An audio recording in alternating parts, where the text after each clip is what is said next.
Television Network.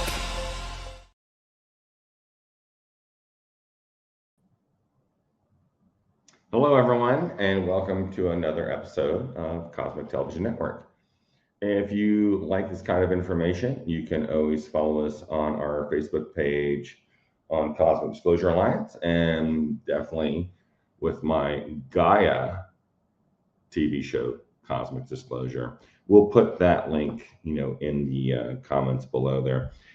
We go over so many incredible things, and we do these little webinars every Sunday. And thanks for your support for the viewers and everyone that's involved with this. It's kind of an amazing thing because there's a lot of things that are released that normally you wouldn't hear about. There's nothing that we mention on here as a disclosure that is used to treat or cure any disease or cancer or anything.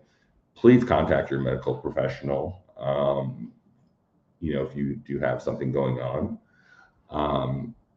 And other than that, today, I met with Lily Nova at the last meeting here in Sedona, and it's one of those times where you're like, I very rarely, bring people into my inner circle, and I have like my inner circle only has like 35 people, and then I have make another 330 people in the outer circle, which is just as important.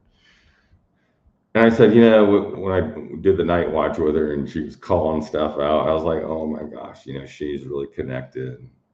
And I said, I just invited her today. I said, you should come out with us on our classified missions. I think you'd get along with our people and have a great connect.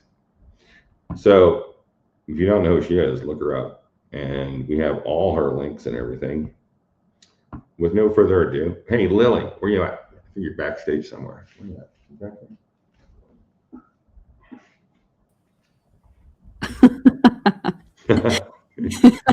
I'm right here. I just teleported in. Yeah, they just teleported.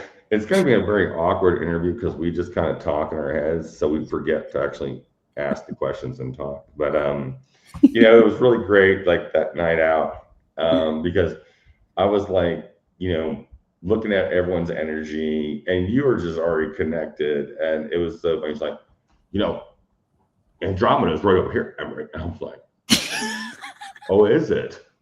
I didn't know that. And I was like, it was the cutest thing, like this little kid telling Emery. Oh, I was like, yeah, I could see it. So we got out the things, and of course it's right there. I just said, you know what? That's it. You got to come with us. It's awesome. And she's so like passionate about connecting with ETs. And she was, we only had a few people out with this, kind of private thing we were doing out there in Sedona. And, you were there and you saw some things, and, it was awesome, And, go ahead. Well, I was going to say, I also had, first off, my space photography background helped me out with being able to identify Andromeda. I was like, no, Emery, that's Andromeda. I'm telling you, that's Andromeda. But yeah, absolutely. Because I'm not from Sedona, so I'm like, where's north, south, east? I'm like, and then I already know she was on it. I was like, yeah, that is it. Yeah. So it was cute. Thank you. Yeah, my space photography training helped me a lot with that and being able to kind of identify things like that. But also, I had an amazing experience after the CE5 Skywatch where Sure. Yeah, well, I definitely felt a very high vibe presence, and it's like just like this presence of like peace and expansion. Like there was a real deep connection happening there, and a lot of different beings there. And when I went back home, we were out until like 3:00 in the morning, and my cat woke me up around 8. So I'd only gotten a few hours of sleep. But as my cat was meowing and waking me up, I was literally pulled back into my body. And as I was being pulled into my body, I saw where I was prior, and I was on a ship with these two beings. And as I was coming into my body, I was like, whoa, what was that? And I saw a flash of your face. And the message I got was, this is from the CE5 contact work you were doing. And that whole day, I felt fantastic. Like super clarity, super peaceful, super high vibe. And that just reinstated my excitement for doing things like that, especially in like a small group setting, because it's so powerful and profound. Yeah, one of the things I did, I gifted everyone in that circle, um, you know, a connection with new beings that you needed for your new venture that you're doing. And some of everyone, you know, not everyone, but most of them, definitely you, were connected with that. And they went and they said, you know, we're going to help Lily. And I said, whatever is of her higher service, greater good for this person, this person, this person. And there was connections that were made. I saw the tethers come down, and it was beautiful. So I'm so glad that you shared that, because it just confirms everything else, you know. And I've had the same, you know, I've talked to, of course, the others, and they were just, you know, things have happened. The CE5s, people have to realize, like, it doesn't end there. It starts there, and it continues with you if you affirm and make those affirmations and say, hey, no, I need some help, come with me, you know. And then, you know, you got way too many on board, so I don't know how you're gonna do that. Yeah, I see a lot of different kinds, but it was interesting because it was like a new energy. It was definitely something that you called in that I was not familiar with, but it was a powerful experience. So well, thank you. Yeah, it was so beautiful. And in a very sacred spot too, with what was going on. Oh yeah, which was really cool. Yeah, which definitely. We can't. Can we talk about? No, we can't talk about. We can't say his name, but we can't say his name. Oh, now it's gonna be. Now we messed up. All right. So yeah, you know, let's tell everyone, you know, so who are you? What's going on? What are you doing? And where can we find you? You know, I saw the stuff you've been, you know, posting, and you know, I want to support what you got going on. I think it's amazing.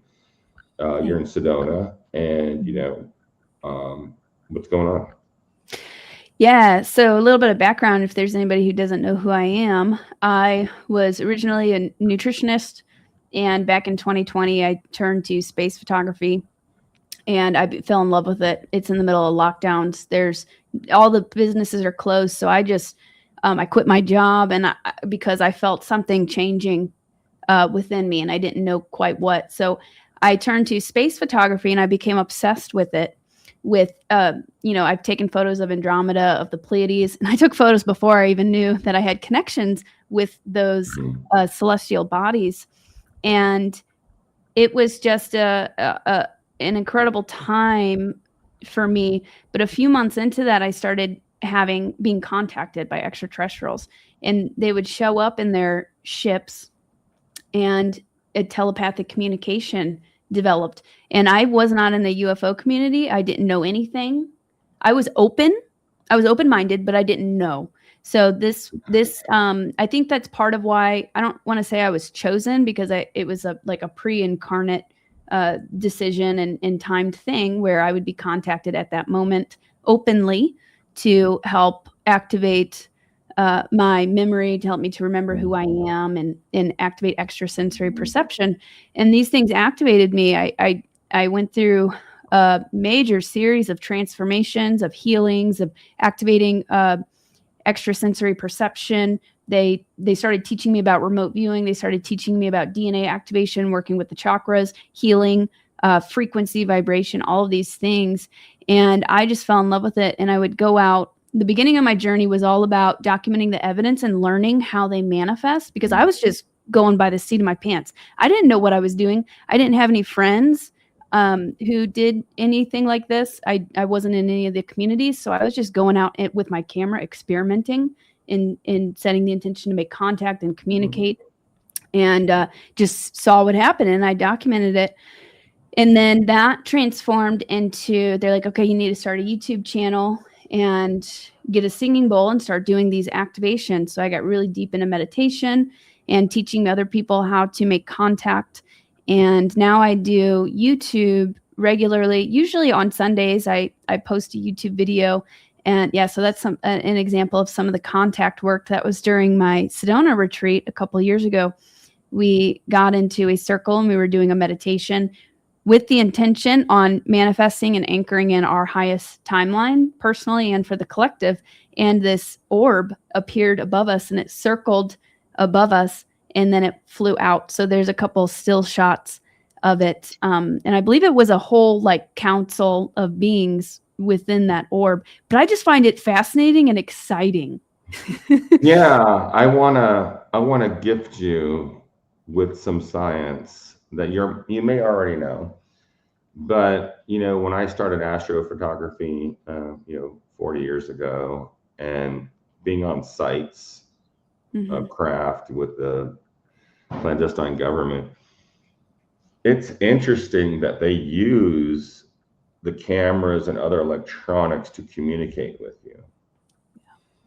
And photons on a picture, like with my scanning system that we have reverse engineered from the James Webb Telescope to scan the body, like we scan planets, measuring hydrocarbons, hydrogen carbons off of the picture, is, the picture really is worth a million words, and a message that is actually activating. So these orbs and stuff that people just like, oh, it's just a lens flare. It's not. It is a message.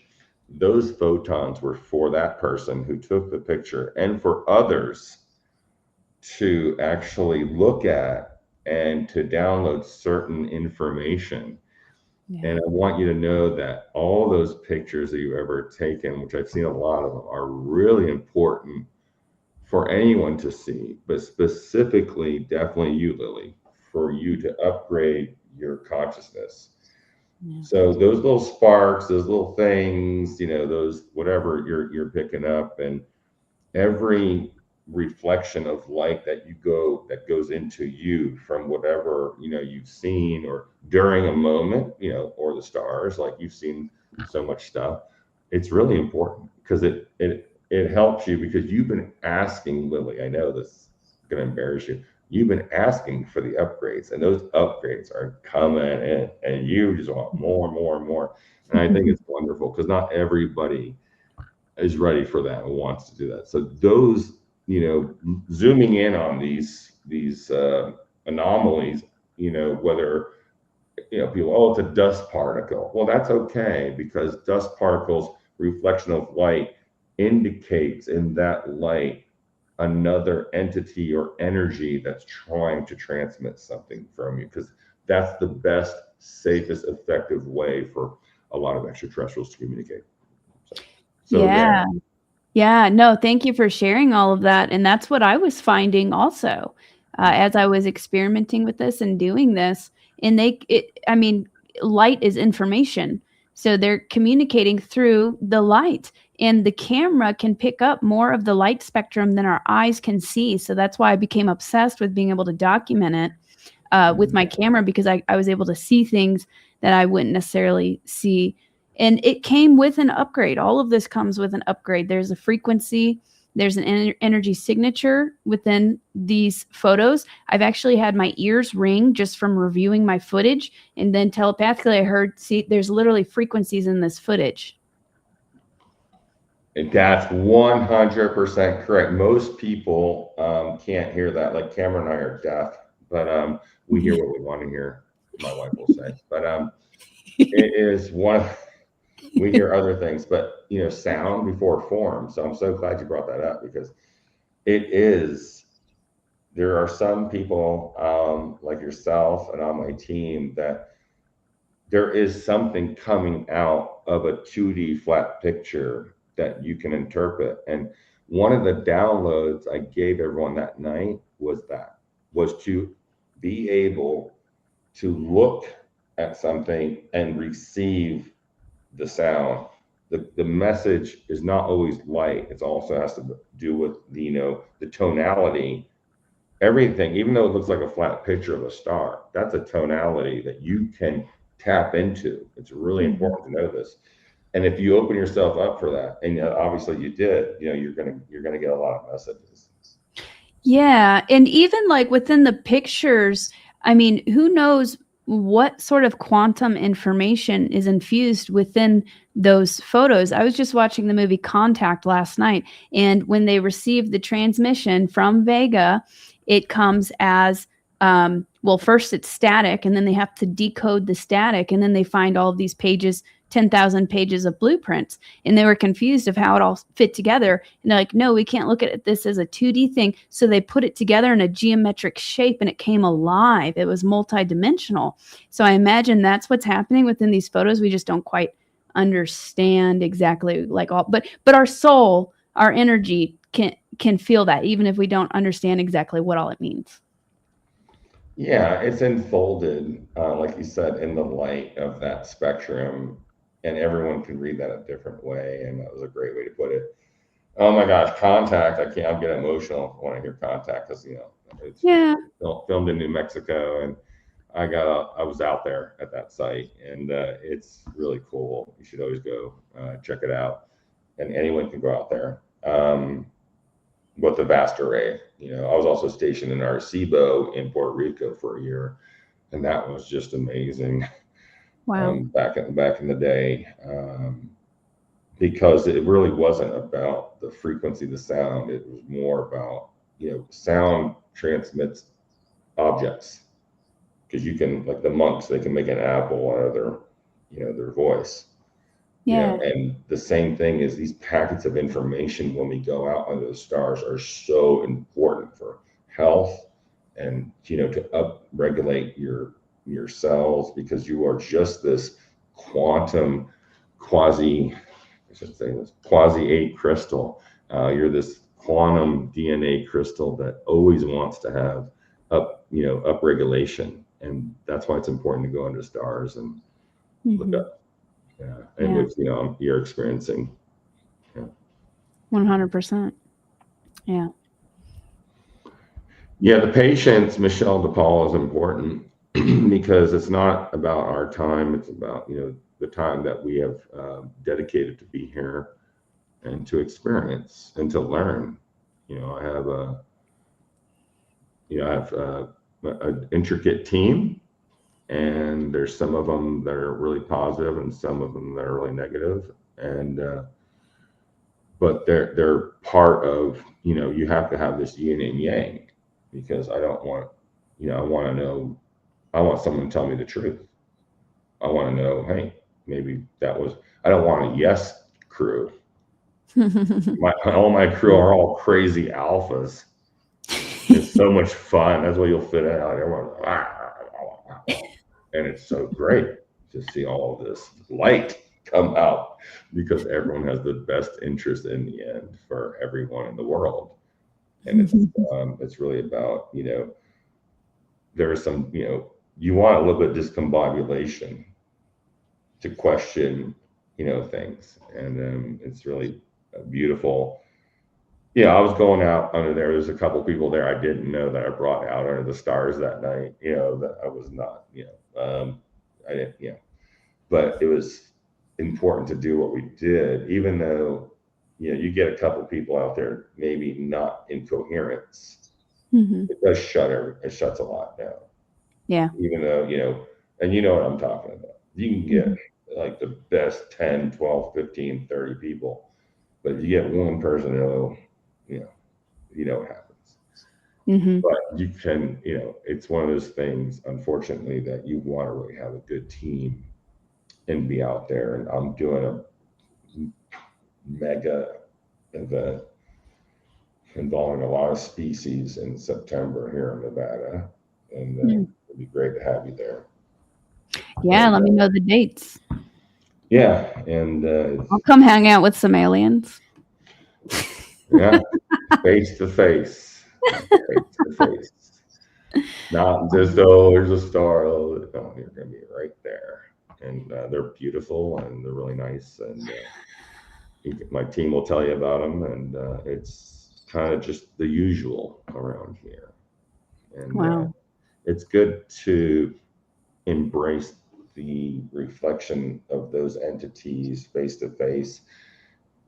You know, it is like kicking the tires on the, oh, where's this spaceship? But when you come to them without looking for a Shamu show, you just want to be of service, then it all unfolds perfectly. Well, Then you're of true heart. You're not here for the ego of taking a picture of them. Like the first time and the most world's famous picture of an extraterrestrial, according to the Navy Institution of Photography, the light being. Do you have that picture, Cameron, of the light being? That's an incredible photo. I mean, I have this is like an artist rendition, but show the real picture, Cameron. That's an artist rendition. That's absolutely incredible. Did I send it to you? Here, let's see. I've seen it before. Yeah, I'll send you the original picture because the original. Oh yeah, you want to see the original? Yeah, I'm sending it to you, Lily. Show it on your thing here. No one's going to believe this. So anyway, everyone believes it because Greer was there. Everybody was there. I'm the one who contacted it, not anyone else. That is the original person in front of me, witnessed by 50 people. And did I like start taking pictures or anything? No, I didn't do any of that. I said after 100 of my. By the way, you have to memorize 1,000 questions. All my team, 100 to 1,000 questions before you go out with us, because they're all answered instantly. And I was there in front of this being when the craft came out of the ocean. And I said, everything was answered, and I was already like tearing up because you already have more questions after that, which just it's a very vicious circle of love and light. And I said, can I take your picture? And she laughed and goes, well, yeah, Emery, that's why you're here. Oh. I literally took the camera, Nikon ND70, took this picture in front of all these people. That's, and then, and that was it. That's like me. Did you get it? Yeah, I got it. And I've seen that photograph before. It makes me just get emotional. Yeah, it was shown in, in some of the documentaries, all the big stuff. Yeah, I mean, but regardless of whoever's saying why, everyone knows that I took that picture and I was the one communicating. There was a lot of these beings that are around, and we get these beings all the time. We have thousands of pictures of these guys. Yeah. Well, and sometimes, sometimes they want their picture to be taken. So I found that was like my initial agreement with them. Was they literally were jumping in front of my camera. I was capturing UFOs and orbs without even trying. And I'm like, but they were communicating. They're like, hey, we want you to document this. Cause this is right before it hit the mainstream. Like then shortly after that, this is how I knew it was serious, because there was a hidden part in the COVID bill that said something about you got to give us all of the UFO evidence. And most people didn't catch that. And I'm like, what the F? I'm like, okay, this is literally happening right now. Like we are preparing for actual contact. So then I took it very seriously. I was jobless and I literally just lived off credit cards and I don't say hunt UFOs, but I was going out looking for UFOs and documenting evidence of them and learning how to communicate with them. Because I'm like, holy crap, this is literally happening. And that was the initial kind of contract, I feel, was they wanted me to document them. And then it started moving away from that a bit, where it's like, okay, now focus more on your psychic work, your healing work and stuff. So I don't document them as much, but that was our kind of original agreement for a while, was going out and documenting them. Sometimes they want to be on camera, sometimes they won't. I've also had chips appear above me when I tried reaching for my phone. They literally disappeared, and they'll say, don't take a picture of us, don't film us right now. So it depends. That's true. Yeah, that is true. You have to like be respectful. Don't be the paparazzi, is what I tell my people, my new people. Yeah. Don't be quick for the camera. You first experience the message and communicate. The whole thing is about learning how to communicate. Because everyone's just like, oh my gosh, we got to get the cameras right. Oh my God, did you get that on video? That's not what you want. this is a monumental experience of love and light that is going to upgrade you. And so you get it. I mean, that's what and being, I'm glad that when I was doing a lot of astrophotography for CSETI, I was vice president with Greer for CSETI for 7 years, and Wow.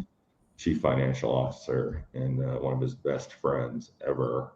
And before I resigned, and it was like so great, the amount of energy and messages that you can capture with the camera if you're connected. Mm-hmm. And it was just unlimited amount, because you being connected is very important too. What do you think about that? When you're like, are you doing any affirmation? Are you saying anything? Are you like, hey, show me what you want to see, what you want me to see? Like, I'm like, what do you want me to see? Yeah. I guess I go through kind of a different array of techniques, but I set the intention and I ask, if they would like. So good. Like, say, what do you ask? I would ask them to just show up or show me something, if it's for, my highest good and in, whatever way feels comfortable to them. And you got to do it from the heart. And also some tips that I learned, because I would go out. I learned this all through trial and error, but they were right there with me the entire time, teaching Right. me how this works. Keep So I going. would go out. Yeah, I would go out and with the intention to make contact. And sometimes I would be looking for them and I'm like, why aren't they showing up? Because at that time they were showing up so much, and it was a lot about like the physical contact work. And one time I'm like, why aren't they showing up? Where are you guys at? And I was getting disappointed. And then I got distracted for a moment and started focusing on something else. I got into my groove. I started taking some space pictures and started getting into the flow state. And then they showed up and they said, see, sometimes when you put too much pressure on it or you want it too badly, it actually pushes it away. So if you set the intention, you ask, you get into a higher vibe state, you get into a flow state, you're having fun, you're not needing something to come out of it, then and you let go. Good. Yeah, it allows it to flow. That's the secret. That's right. Yeah. Oh, I'm so glad you're telling the world this, because those are the secrets to contact. Mm-hmm. You don't need anything. You are accepting whatever is going to happen. Right? Yeah. That's beautiful. Yeah, and I've led some group. I honestly don't really like leading group CE5s that much, like at like conferences, for example, because I feel like there's a lot of pressure to put on a show, and they're not a show. Sometimes they will give you a show, but you do have to be very respectful. I mean, I do CE5s and stuff during my retreats with a smaller group. But I've done one at a conference before where it's like, show up, and we already got some really awesome craft that appeared, but then they wanted more and more. And I'm like, just sit with it. They're literally all around us right now. Just sit with it and receive what you're getting internally. That's the most important part.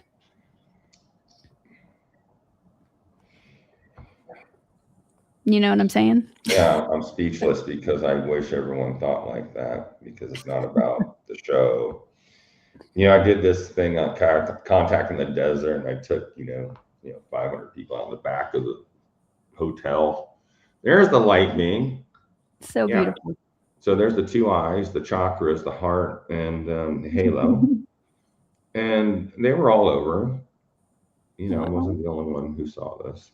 I was the only one to capture it, because I asked to do this, and it was there for a good minute that everyone could see. It wasn't like a second, because I was already downloading, communicating all the questions, and I was overwhelmed with just that was which we do all the time, but it was just very pinnacle, because when you connect with your, I almost gave it away. A lot of, this is going to be deep. Ready, Lily? Yeah. A lot of contact that you experience is from your lineage, or possibly even you from another dimension trying to help you. Yeah. That's really hard for me to say.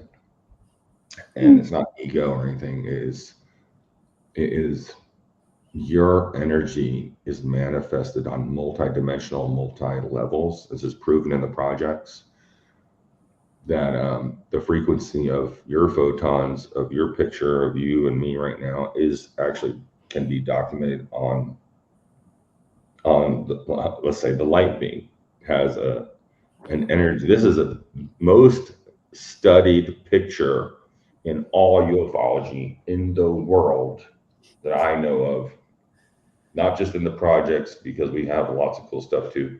This is, was leaked to a naval photography unit, and they said this is the most accurate picture of a real extraterrestrial taken by a civilian. Huh. How could they? They didn't know it was me. Oh, but that was a joke, Lily. But that was okay. And these things are real. You can't. There's no editing here. You see the eyes. You see the heart chakra. You see the halo came around. Everyone saw it. It was all. It was not this. And people blame it on lens flares. And I said, yeah, lens flares are the way that they actually communicate safely to people. So some people might have a lens flare, all these dramatic things, and that there's so much information in these whatever you're seeing, the light. You zoom in. We had a big light that flashed, and on my Nikon ND70, I have a Nikon ND70, Nikon ND90, and a bunch of other. I have 10 cameras set up on these expeditions, and their shutters open. It's capturing everything, and this big light just flashed. Everyone's, oh my god, because you get excited when you see a flash, but the flash was not in the sky; it was in the circle. So I was like, oh my gosh, that's going to be on the camera, and I went back and looked at the cameras. It was just a small spark on the camera, not that what we saw. And I zoomed in on it because we were connecting with this extraterrestrial race from another place, and it was, when you zoomed in, it looked like the Earth. It was a planet with all the people and everyone folded into it. It was. I'll look that up, Cameron. Take note, and I'll post that. Even Cameron hasn't seen this, and I will show that and share that with everyone. And you can't deny the perfect sphere that it was a planet. So these sparks can be an entire civilization. When people see UFOs, I don't really go for the whole UFO thing, because that is usually an entity, a person. The craft is alive. It's a conscious being. And these people, these extraterrestrials, are actually, they are the craft. You are. I can get crazy because I just got done talking with Sebastian and Moyen, and which are on a very big mission today. Much light to Sebastian, John, Charles, today, trying to do some timeline changes. And so this, these craft, and you are the craft, and you are the portal.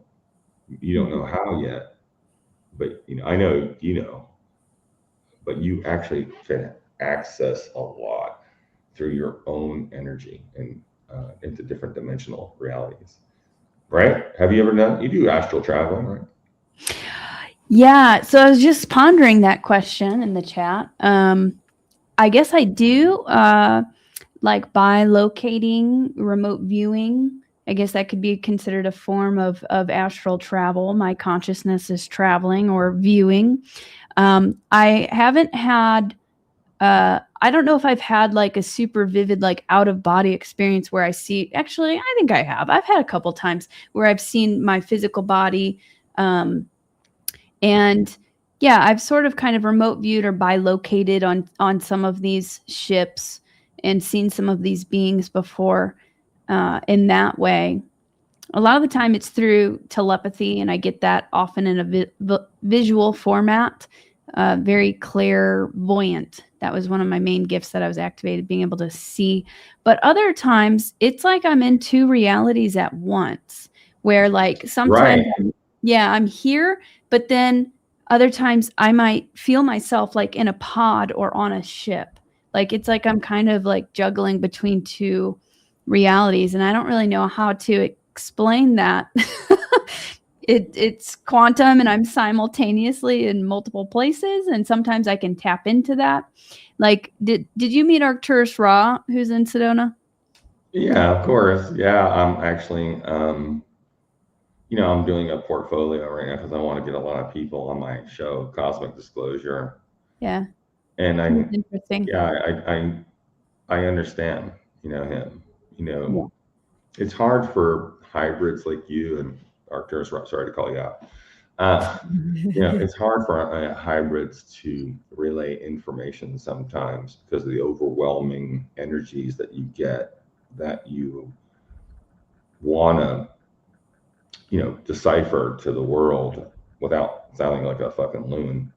Yeah. You could say that on my show, and it's great to see people like yourself come to light and be out there and being comfortable with saying, this is what happened, this is what I saw or what I experienced, because people need to hear it. Because everyone on this feed and people are going to see this video over and over. They want to talk about it, but they have this, they're scared. Like what, I lost 10 years ago when I went public. I lost my business partners, my family, because they were Catholic. Everyone was just like, you're, crazy. You're just, you went off, the rocker. And now all those people are calling me and texting me, I'm so sorry. You were Yeah. right. Because it was on CNN or it was Yeah. on, Fox News. And it's just, It's happening. It's it's an happening. awakening, just because I, said it first, I love it's soft disclosure. I don't want to get into, darling, I went and saw, the premiere for Disclosure Day. I don't know if you saw it. Did you see it in the movie? Yeah, I did Friday. Yeah. So it was like, yeah. Okay. Yeah. Yeah, it's like, I don't want to, because we personally know him, Stephen and his son, there's so much more, but we get it. And we accept what the government wants to be released and understand, this soft disclosure kind of thing.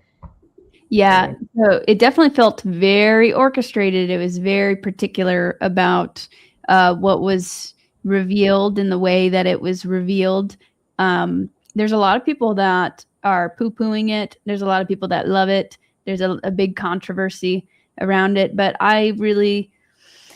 there were some parts that made me feel kind of weird. There were other parts that were very triggering. And near the end was a great thing that would be amazing to manifest, disclosing over 70 years of secrecy without giving it away too much. But there were some important things that I feel were portrayed, like the channeling aspect and stuff like that.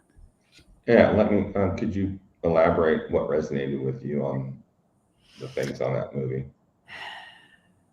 Well, contactees, so they depicted in the film 2 contactees, experiencers. There's thousands. And they depicted it pretty well about how these people were contacted or had an experience in their childhood, and then their mind wiped, and then later on at a certain period a gift activates. And for him it was the language of mathematics, and he could also understand the alien language because that was a gift that was dormant, but it was activated in him. For her it was sort of this channeling and learning how to, I guess, connect, be a bridge between humanity and the stars. That resonates. I know that's part of my mission, is to act as a bridge. And also her telepathy went up. She got clear cognizance. And I've had that experience. I have that experience sometimes, but during my Starseed boot camp training, I call it, where I was like training every day with the ETs. There was one I day. love it. I never heard that. I'm going to put that in my new dictionaries. Starseed boot camp. I love it. Yeah. That's what I call it. And I go over in my book, I go over the details of like the main lessons and things, what I call Starseed. Yeah, show your book. I want people to see this. And Cameron, post the where we can get that book and her website, please. Yeah, it's on Amazon. Oh my God, look at this. But it's boot camp because it's not always fun. It can be difficult sometimes. Very hard. Exactly. But there was one day where they turned my empathy, talking about with like Disclosure Day, they turned my empathy all the way up to train me. And this lasted for almost a day, and it was completely overwhelming, where I could look at somebody, I could feel all of their emotions, I could see their problems at home, I could see their pain, and it was completely overwhelming. But then I got turned back down after I had that experience for a day. I could barely walk around. I tried leaving the house. I literally had to pull over and just cry in my car because I could feel everybody I was driving past. It was insane. So, but they depicted that in the film also, that gift activating in her. So, and I bet there's a lot of repressed memories that a lot of us, we have had an experience as a child or whatever, and we just don't remember it. So that in that way, it was kind of triggering for me. I think I've had experiences with positive programs, dark programs, and so it was a bit triggering where I'm like, uh-oh. You know what I mean? Yeah, it's very overwhelming for experiencers like yourself. And my team, we have ways to coping mechanisms that we all go over very all the time, because it's easy to to basically get your energy all sucked out of you from being so receptive. Yeah. A lot of the training my team does is about protecting your aura, your sphere, from everything you're picking up. Yeah. Because we're so we're so just observant of that energy, and you really have to be careful not to have your energy just shining all the time. And you want to help everyone, but one of the things we teach is that that as much energy you put out is also the energy that is taken in. So it's like an open highway when your field is open, and you can get drained. And this is also happening physically, because your physical body is a representation of your light body, that it'll tax you. Yeah. One of the conversations I had with Travis Walton a long time ago with Fire in the Sky, it's like, oh, that's not really what happened. It wasn't evil. They saved my life because I ran up to the ship Emery, and I just got zapped. And I've been there 3 times and have gotten too close and short circuited my nervous system, where I was for a week, sometimes 2 weeks, laid out in the bed. I couldn't even. It was too much. And so don't run up to the ships. Yeah. Ask for permission, for protection. It's exciting, when these things happen. Yeah. Yeah, I wish that they would remake that film and depict, because didn't he see Nordic beings Yeah, too? yeah, I wish yes. they made it into a very scary thing. I wish they would Well, redo that film. I feel so bad for him because he got like $10,000 for a multi-million-dollar movie for his story. And Senator Dodd, who was the president of the American Picture Association at the time, contacted me and wanted to do a documentary of my experiences. And I said, well, if we're going to do that, then we have to. Well, no, it's going to be based on a true story. I said, well, what does that mean? Because only 10% has to be real. The rest is all phantasmical. And I said, no, I'm not going to do it because that's what they did to Travis Walton.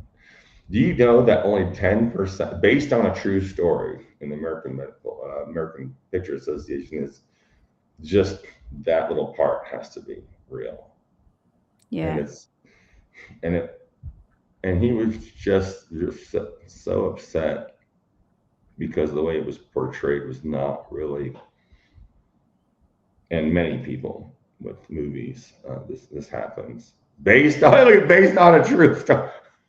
10%. There Hey, you go. he told me only 10%. Yeah, I feel like they're avoiding the Nordic disclosure because I feel like that brings on the bigger question of why do they look so similar to us? What's our relation to them? And also they could be blending in amongst us and we might not even be able to quite tell the difference. They need to, I feel personally, they need to start depicting the other races. You know what I mean? Like the benevolent races. Lily, yes, that is, they're everywhere. They do look, the ones I've worked with look just like you and I, a little bit. The collagen, like my team knows, we're trained on this because we know them physically, and they have a little bit of the collagen of their ears, especially medical people that are really no plastic surgery and stuff. There are some things with the ears and the nose and the nostril size and the idiosyncrasies of that is, we know that they're ET, Wow. and they do look, yeah, they could look just like us. They can, the other races, like some of the other serpents and reptilian races, have psionics that even on camera, they project. They could look like you, me, my dog, or anyone, Right. which is kind of freaky. Yeah. Um, Tricksters. they are uh, because it's all energy, and they can manipulate the reflection of photons.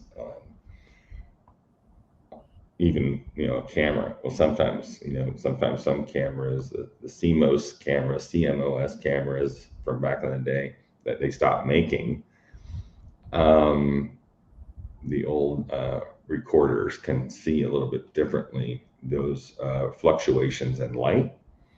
Mm-hmm. And yeah, so I agree. It's interesting. Who we have on here? I see some Lisa, Michelle, Kim, Malcolm. Love you, cousin. A lot of questions. All right. Yeah, we can answer some of Yeah. those. Let's go to Cameron. Let's go pause these questions. These are some interesting questions. It's funny that we were talking about stuff and people were asking the questions.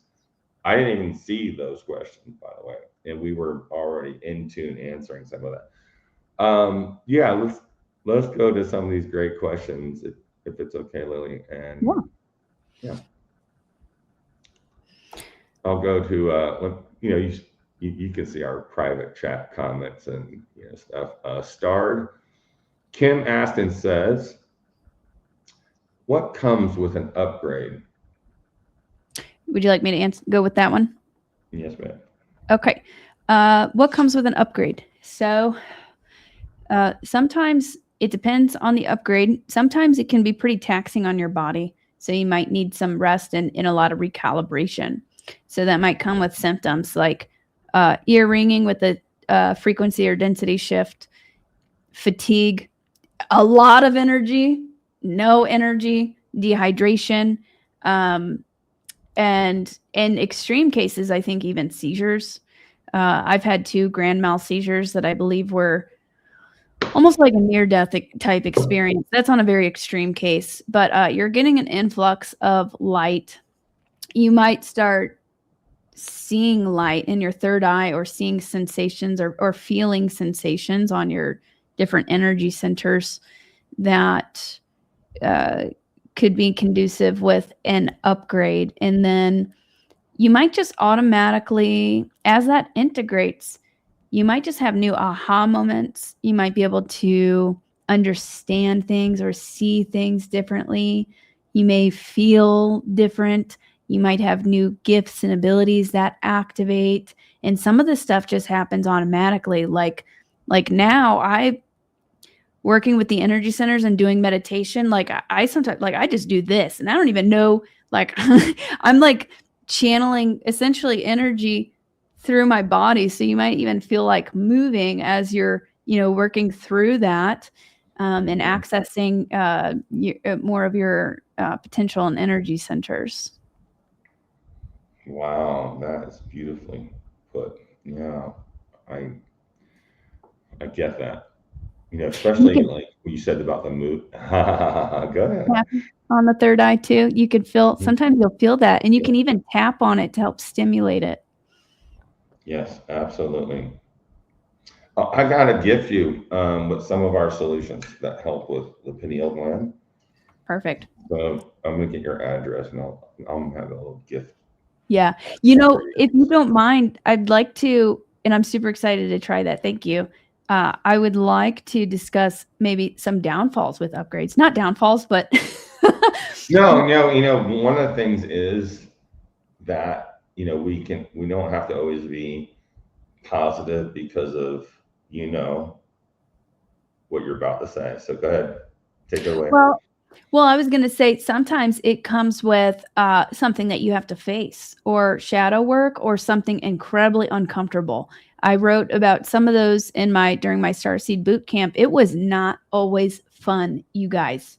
Like I was faced with traumas from this lifetime, past lifetime, that were very negatively impacting me, cutting off my throat chakra, making me very shy, not confident, very small, fear of judgment, all of those things. They're like, you have to work through that. You have to break through that and transcend it before you can go and start sharing your story on YouTube. The Galactic showed me that. And so I had to really face and do some really deep inner work to break through those layers. It's a mirror. There's a lot of reflection involved. Reflection, healing, transmutation, and transformation. Because as our frequency rises, that old baggage that's been keeping us small and stuck can't go with us. So we have to learn how to let it go and even process and face some of these things. So with more light, it exposes the shadows. And so that's a big part of what we're experiencing personally as well as collectively. And that's why there seems to be an increase in polarity. There's light and dark, and it's both rising at the same time because a lot of these shadows are coming out to be exposed. So it takes a lot of dedication and determination to work through some of these upgrades and integrate them. No, absolutely. I'm so glad you said that. And a lot of people are going through that. And it's not because, you do have to face yourself, which is really hard. And you have to see it through the eyes of others. And that's part of the growth, of being able to look at that through the other's eyes of who you really, are. And it's a great ego killer. I love it. Yeah. It is the most heart-wrenching experience to have an extraterrestrial give permission to an extraterrestrial to see through your eyes, and then give permission to see through your loved one's eyes of you, of all. that is. And it is a wake up call. And Yeah. it's hard, it's heart wrenching, and it's, it immediately gets rid of the ego. And, visiting third world countries will do that too. But actually, getting into a space to let go of everything to see who you really are and what it looks like from others is a very interesting event, right? Yeah. Yeah. And you have to let go of the old programming, a lot of the old programming that's even been projected onto you from societal programming growing up, and a lot of traumas coming from childhood too. There's a lot of things that you triggers and just programming that comes from childhood trauma. And that can be as simple as if your parents used to fight all of the time, there's some sort of a trauma from that. And then that creates a whole other list of characteristics and personality traits that you don't even know you're running that program. So yeah, it takes a lot of inner reflection. Yeah, and that's the breakthrough, of finding out who you really are. Yeah, without all that. At the core, who you are at your core, who you really are before all of the programs. All right, Kim asked, and does Lily have a particular race that she contacts or communicates with? Just me, Kim. Emery's become the new favorite alien contact. Yeah. So I would like to know. Do you have a particular race that you? So I actually have a combination. Cameron, if you'd like to pull up the picture of the blue woman, if you get in the golden orb. So this is my first and main contact, and she is a version of me from the future. She's a version of me. Her name's Talia. I didn't know that she was me until about 6 months into our contact because it just it was like hard for me to process. But yeah, it's weird. And I'm coming face to face with her spaceship sometimes, so it's like she's actually like time traveling here. It's crazy, but I guess time's an illusion, so they can kind of skip, hop, and jump wherever.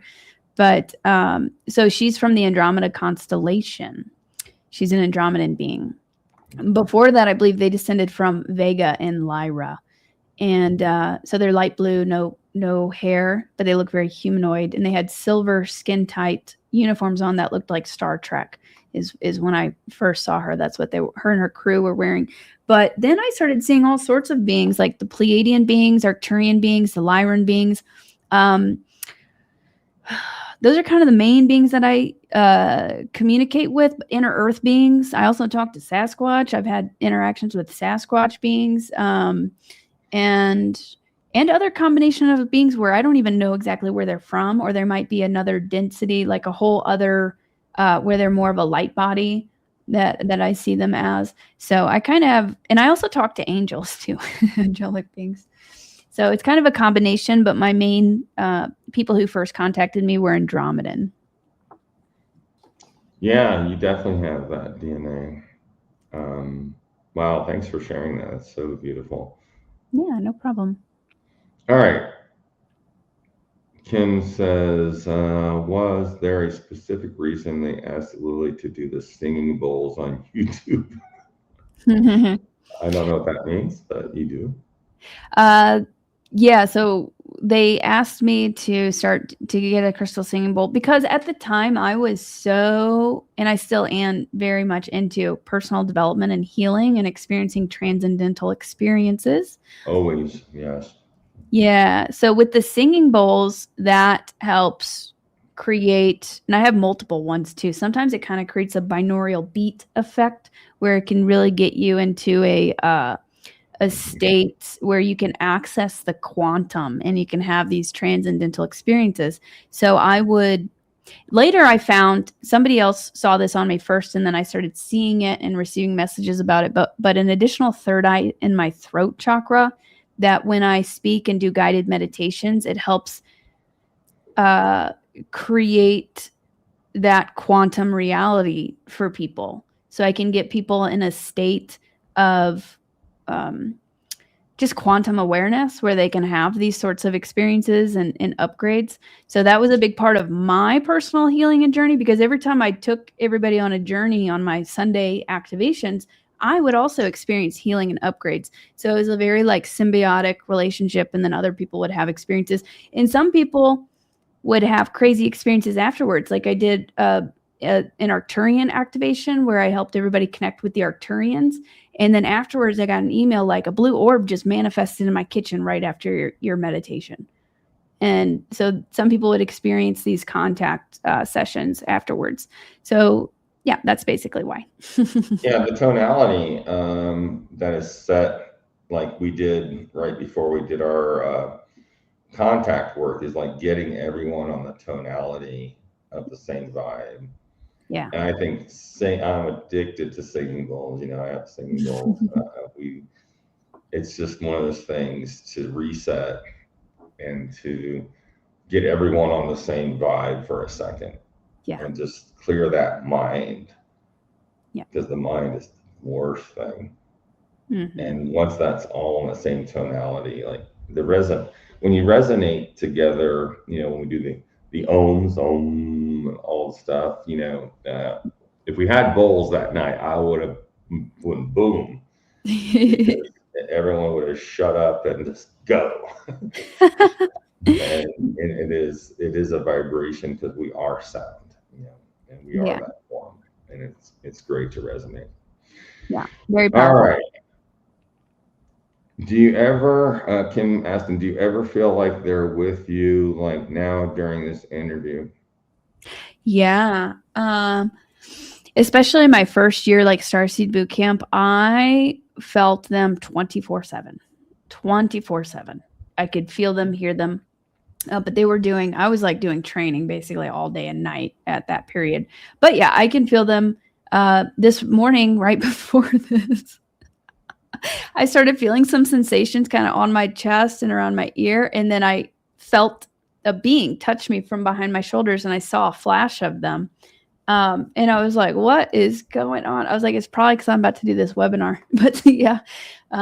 So I feel them pretty frequently, but I think that we're never alone. Even our spirit guides and things like that, like we always have somebody with us. And even if we're going through something difficult, I've experienced an attack before, and I was just trying so hard to clear. And then I'm like, where are you? Like, Star Family guides, where are you? Like, I need some help here. And I literally saw a flash of them standing in the distance, watching the situation, because I was supposed to learn something from that experience. But they're always, to a certain extent, like they're always with you. At least members of your team are always with you. Sometimes they keep their distance a bit because you're supposed to learn something on your own, though. Oh yeah, you gotta fall on your face a couple times. Yeah, exactly. That's how we learn the best, unfortunately, is through discomfort and pain. I just made a post about that earlier. Yeah, that's a good point. And the pain is actually later on comforting, because you have to learn. You have to learn. And it's all about this knowledge every day, being downloaded, learning from your own mistakes. Mm-hmm. To be successful. I'm so successful because I fucked up a lot. Right. I made a lot of mistakes, and it was great to see, to go through that pain, and to realize, that. Yeah, thank you for sharing that. It's beautiful. Yeah, no problem. We have Zara. Hey, Zara. Lovely Zara, registered nurse out of New York that saves lots of people's lives. Are humans just denser beings? We all have frequencies, but light beings are of a higher frequency. I mean, I would say so in a way. Yeah, we're more carbon based too. I'm not a scientist, so I don't know all the scientific terminology of it, but we're more carbon based, but we're shifting to more crystalline. And some of these beings, yeah, they look more like light. And I had an experience with my higher self. I didn't know who it was at the first time. This was my first group meditation experience with singing bowls, and it blew me literally out of my body and into another realm. It was the most intense thing without doing any drugs. It felt like I was on like a crazy trip. And I came face to face with this being that was made of golden light. They had the humanoid 2 arms, 2 legs, and a face, but they were just like golden light. And they were showing me all of these different scenes that were actually other incarnations of mine. So I was learning about my different Oh my lifetimes. God. Yeah. Wow, that's a big gift. Not many people experience that. It was very profound, and it was in the beginning of my journey, so it was insane. Yeah. But what I noticed is this being, they were light, and they almost had like an electrical, like it was a higher frequency, and they even moved almost like they were in fast forward. Like they moved very quickly. So I think I was experiencing like the 6th dimension or higher at that point in time. So, and they didn't have a physical body. They were made more of light. So I just wanted to share that experience. But yeah, we're more of a denser, but we're starting to obviously raise up into, we're raising our frequency, and life's also becoming less dense and more flowy when you get into sync with that. Yeah, looking back at your timeline must have been an overwhelming revelation for you. I'm looking at it now, and I can see that. I can see why you're in your position now, because you want to share the knowledge, which is beautiful. I mean, that's why I called it Starseed Boot Camp. I mean, every single day it was, I was learning something, experiencing something insane. Yeah. Well, we all need to be in the SSBC. So I'm military, so we just, we make up things like that. That's yours. I'm gonna quote you on that in my dictionary. Villanova SSBC Starseed Bootcamp. Please do. Kim Aston says, do either of you astral travel to meet them at their level? For me, I'll start off by saying I'm connected all the time. I have lots of these beings that I have connected with that are helping me with knowledge. I'm not that smart. All my patents that you can see online, Emery Smith patents, are all of service. Everything I've developed, like the first platelet-rich plasma stem cell concentrator and things like this that benefit people, were, not only stuff I learned in the projects about frequency and growth factors and how the body heals itself. Yeah, it's like, there's sometimes in the lab where I'm kind of trying to do something that's unrealistic. It's a miracle, and I have a big board. Everyone knows my board, and I'm writing algorithms all the time, and I get stuck. I get stumped. I don't. And then the next day I go out, and the tools are there, and I can't explain how that happens. I know it sounds crazy, but it's like sometimes you are only given what is needed at the time. It's not my time level. It's the time level of where we're at in society. And even though we have all the cures and all the stuff for the world, that's sometimes it's not, it's not a time. They're not ready for it. We're not ready for that kind of science. And so I had to learn to like step back and just say, but yeah. So how about you? Are you connected? Yeah, I would say all the time, at least with my higher self, but I do feel star beings around me very, very frequently. And yeah, I have conversations. I used to actually get in trouble in the beginning, because in the beginning, I would speak out loud to them.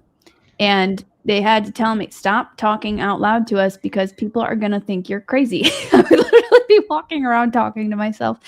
But yeah. So I would say yes. And even with my counterpart, Talia, I think I can contact her pretty instantly, or communicate back and forth with her. And that's another version of me. Yeah. I can attest to the ETs that I work with are genetically somehow part of me, and they're part of me. I'm part of them, and it's very interesting because you're sometimes it's like being around like my dog or my loved one that you resonate with, and you resonate so well. It's like a family member. Yeah. And yeah, and it's you get it. Beautiful. It is a family. Yeah. And consciousness is instant. It can literally it's instant because it's all one. Oh, right. Yeah. No, it's right. Yeah, it's just immediate. I think people should ask their higher selves more often for guidance, which people don't do. Yeah. You can praying is great. Praying's good to ask the source, your God, but also making the conscious effort to understand that you are greater than who you are, and dropping the ego and asking for help or asking for assistance is really important. It's really something that's there that people don't do. I think people need to start doing that. All right. I would agree with that. Thank you. Very much. Lisa Murray. Lily, are there well-intended alien groups and maybe not so well-intended alien groups? Does your group interact with other alien species? All right, now we're doing the positive, negative. Yeah. Go ahead. Yeah, do you want to go ahead? Okay, I can share, and then you can. Yeah, I'll drop the bomb. Yeah, there is. Yeah, I would say there's positive and dark. Service to others, service to self, essentially. And some of the species that are service to self are a bit more, you could say, predatory in nature, and it seems to be they feast off of negative frequencies, lower vibrational frequencies. It's you have like the best of the best, the goodest, the purest of the pure, and then we're living in this polarity reality where then that has to have its opposite match. Similar in Star Wars, you've got the Sith and then the Jedi. It really is very much like that. I think there's a lot more benevolent beings out there, but yeah, there's definitely like some of the grays, and not all grays are negative. Some of the grays, I think some of the grays are just used for nefarious purposes, or they're like drones. They might not even be consciously aware of what they're doing. They're just kind of programmed. I have seen beings that look gray-like. They aren't grays, but they look gray-like, that are positive though. I actually this species called the Emerther is a group that they kind of have a little bit more gray-like features, and I've had contact with them, but they're very ancient. They're and they're helping, and I started to kind of avoid them because I'm like, you guys look like grays. And I literally had one show up right in front of me because they were trying to tell me a message, and I was on a jog, and I was like, nope, stay away from me, because there's so much controversy about it. You guys look like gray, so I'm just shutting it all out. And it literally appeared right in front of me, and it said, stop trying to avoid us, we are on the same team. And this wasn't, just to highlight, this was not a species of grays, but they looked kind of similar. They had the bigger almond eyes. It's a species called the Emerther. I think they might be very ancient Orion constellation. There's duality in Orion. There's Orion positive factions and negative factions. That's why there's the Orion Wars, which is essentially what Star Wars is based off, apparently. So there was light and dark factions within the Orion system. But yeah, and so the group that I talked to, yeah, I talked to multiple groups. Some of the inner Earth beings, there's kind of an alliance of sorts between these different factions of groups, and some are very involved with Earth, I think, because, well, partly they have genetic investment in us, and we're we're literally related to them. We're like the younger brother sister, so they're looking out for us. They're helping guide us gently. They're kind of like guardian type races, and there's many species within those groups that are helping. Is that an Emerther picture? Yeah. So they look similar to grays, but they're like ancient and very intelligent. But for a while I was like, they would just contact me every now and then, but I felt like I know these beings from a long time ago, and Yeah, I've met one of these beings, and they said that they were us. They were us, from the future, and they've been modifying their DNA, and they modified it so much that they needed to come back and get our DNA to help them survive, because they program their DNA out of certain emotions to make better decisions for their survivability at the time. But now they're suffering from it. I think I know that species of. So maybe I wasn't thinking of a Emerther. Maybe I was thinking of a different species, because that species that I shared that story about, that was not a part of that group, but they had the almond eyes still. Yeah. So sorry, forget that I said that. I think that we're talking about two different species, but I do know that. Yeah, but I do know that that storyline as well, and I do believe that that timeline does exist, and some of those beings are visiting as well, and conducting genetic hybridization programs and all of that. So that's a whole other thing than the other beings I was talking about. So what do you have to say about that, Emery? Well, it's like, as far as the good and bad, I don't like to always, talk about that, but our DNA has been manipulated 7 or 8 times that I'm aware of through my experience with genetics, and there are like problems with that, because we have been suppressed with our DNA for health and aging, and also with our brain. We're only using 10% of it, and we're capable of these beautiful, amazing things. And that's why activation is really important under the stars. And these flash bulbs that come down on us like that night are important. They're downloads through our retina, and we have great scientists on our team like Dr. Alana Bachmore, who've proved this with the retina, that seeing this, pulses of light, that we might see a flash, but that might be a billion flashes in one, which is a packet of information that helps upregulate our DNA for our survival. So it's a gift when that happens out under the stars. So, there are extraterrestrials that I don't particularly like to deal with on some levels, like the Anunnaki and Nephilim, and some of the serpent. Not all the serpents, not all the draconians, but some of them are not in our best interest. Right. And I've seen these and met these beings, and they're very intimidating. Even though you can be the toughest guy in the world and the brightest light, they will suck that out and make you feel like you're this big.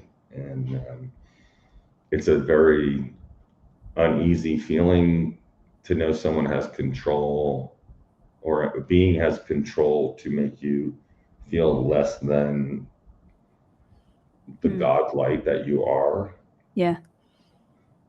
And you have to go through very severe training, like my team does. I train them on, not allowing that to enter through the frequency, because they can emanate a frequency that will get into your cells to emit a frequency of distrust, or mind control. And this is how mind control started with the CIA, which has been proven.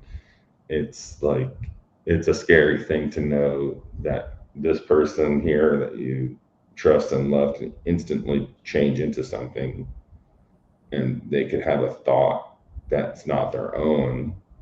And this is happening, of course, worldwide with politicians and everyone, that they can easily be that, So we want to make sure that, like, if you see something like that happen, that you could be having one of the things I just recently taught my team, we're sitting there just making breakfast, and eggs and bacon and tofu, and then all of a sudden you have a thought that is negative about an individual or the world or whatever. You gotta immediately go, hey, I'm cooking here, I'm working out, I'm on a job, or I'm cooking, or I'm doing whatever.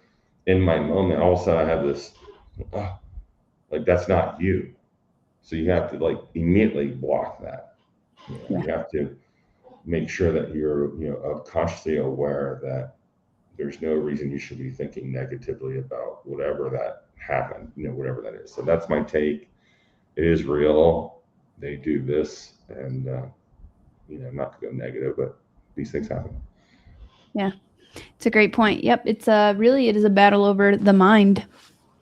Mm-hmm. The worst thing for humans. Mm-hmm. Make decisions with what? Their heart. Yeah. Use those emotions we've been given to feel people out. Don't judge them because of the way they look. Don't judge them because of their political reference or religion or their whatever, he, she, or whatever. Be open to, be receptive to the individual, because the judging is the demise of the human race, because there is none of that is present in the future, because you are seen for your light, not for what your belief system or what you look like. It's about, your lineage, your light is actually shown.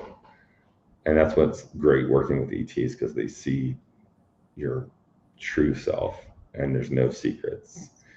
And I hope one day that is, I know it's going to happen.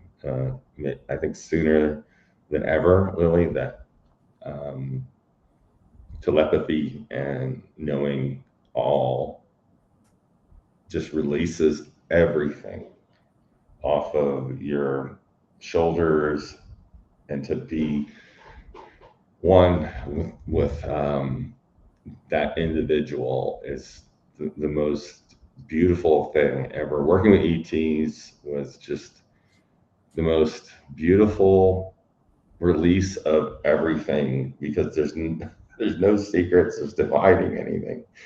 And to know that is it's such a resurrection of life and love.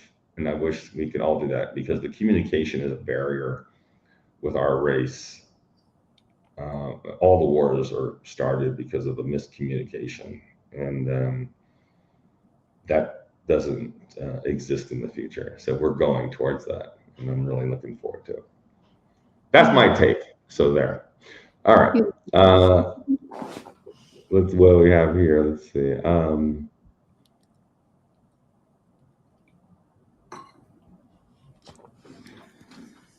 Kim said, go ahead, Cameron. How does one discover whether they have lineage to meet ETs like 23andMe, and what our lineage required?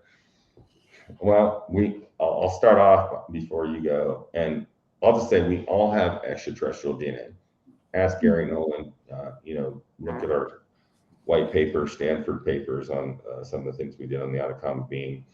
We all have this DNA that is made up of different percentages of ET lineages. So when people run up to me at these conferences, they're like, "Hey, I'm Pleiadian. I know who you are. I love you, and you're great." And I'm like, "Well, Pleiades is made up of, like." That's like saying, like, I'm from the Milky Galaxy, planet Earth, and I'm sorry, how many races are here? Mm-hmm. It's like And what's funny is when we did all this testing in the labs, that, just so you know, are people getting it on here on planet Earth? All the different races are getting it on, without saying being weird. There's a lot going on out there too, and these races, everyone is just a mutt. We're not of like it's rare. There are systems where those beings are just that race on that planet. They're all the same, but not here.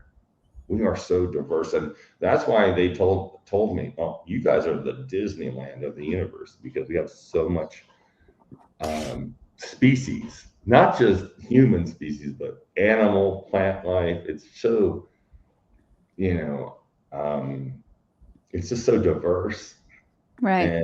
and it is a project, and not getting weird. It is a experiment. We are the experiment to prove that we can ascend to greater consciousness and work it out. And we're on that timeline, unfortunately, because that's why we came back and that's why we're doing this. So, what's your take on that question? 23andMe, that was all those DNA tests are all given to government, 3-letter agencies. So, it doesn't matter if you've been through an airport, a train station, a bus station. They already know your frequency. You've already been pinned. Unless you're an Aborigine pygmy out in the Amazon or something, everyone knows who you are. Oh yeah, that's me right there. My curette taking out. That's I have that guy here somewhere. And I showed it to you, right? Yeah. Remember at the dinner, I brought out the model and I showed you. That's the real one. That's the actual one I took the DNA from and smuggled it back to Stanford with Gary. Didn't know I was going to be arrested and taken hostage for removing genetic material of a whatever from South America. Anyway, it was great. I know why Stephen Greer had me do that, not him, and he's right there next to me, because I was the one who was carrying the DNA across state lines, and I was like, they were coming to arrest me for stealing antiquities from South America. And I remember Gary Nolan, the lead geneticist, the most highly paid physician in the world, good friend of mine. God bless him. He's so awesome. He said, "Hey, well, I got all these documents. They just FedExed me, and they're coming. They're going to take. I did. What did I do? I took some antique." He goes, "Emery, why are you so stressed?" I was like, "No." He's like, "Emery, do you know Stanford has the wealthiest, the largest legal representatives in the world?" He goes, "Just scan it and send it to me. It'll be gone by noon." And by noon, I had I have the letter. "We are so sorry, Mr. Smith. We apologize." Because I was like, wow, I never had like people actually helping me, backing me up. Wow. It was like this gift. But I'll let you answer the 23andMe and the DNA because I know you have a lot to say about it. I'm going to go grab that out of Comet Being. Okay. So how does one discover whether they have lineage to meet ETs? Well, I think if you're already into this sort of information, you have a predisposition to being able to do it. If you're attracted to this information for a reason, it's really about having like a dedicated sort of practice and cultivating those skills and gifts and abilities, like using meditation, and you can use different CE5 techniques. I have a whole making contact chapter in the back of my book with tips on making contact. You can also find a lot online. So if you're already interested in this, you're already activated to at least a certain extent to be able to do that. And a lot of people, they try to put it above them. Like, you have to be of a certain stature to be able to make contact, or you have to do this to make contact. I think anybody really could. You just have to have, like, good intentions, of course. You have to raise your frequency. And the extent of your contact or what you're able to perceive might also be a sort of a contracted thing, because if it isn't conducive to your highest path and your mission, then you might not have certain experiences, because it might distract you or take you down a whole different road. So just wanted to throw that out there. So don't feel bad if one person has more contact or has these experiences. That's just their path. But you can also do it too through meditation techniques and other things.